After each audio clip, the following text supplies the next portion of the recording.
sevinç yaraşır. Tanrının elinden nakış süzüler, göy kurşağı yere salam getirer.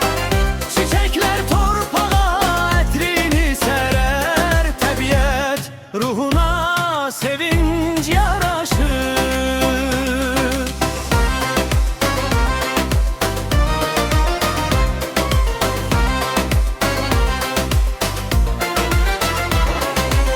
Birden güneş çıkar alıp tek parlar, dağlarda çiçekler telini darar. Kek otu etrine konaklar gelir, tabiat ruhuna sevinç yaraşır.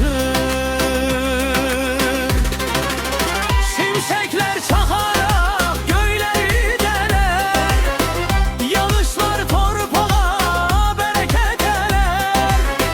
Elə bil göyden yere körpü hörüler, tabiat ruhuna sevinç yaraşır. Tanrının elinden nakış süzüler, göy kurşağı yere salam getirer. Çiçekler torpağa etrini serer, tabiat ruhuna sevinç yaraşır.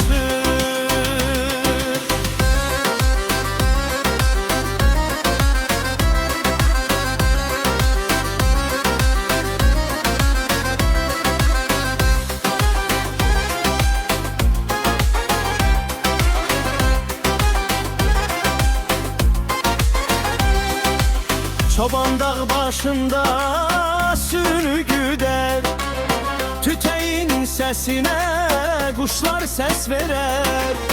Bu sirli alemde gönüller güler, tabiat ruhuna sevinç yaraşır. Şimşekler çakarak göyleri deler, yağışlar torpağa bereket eler. Elə bil göyden yere körpü hörüler, tabiat ruhuna sevinç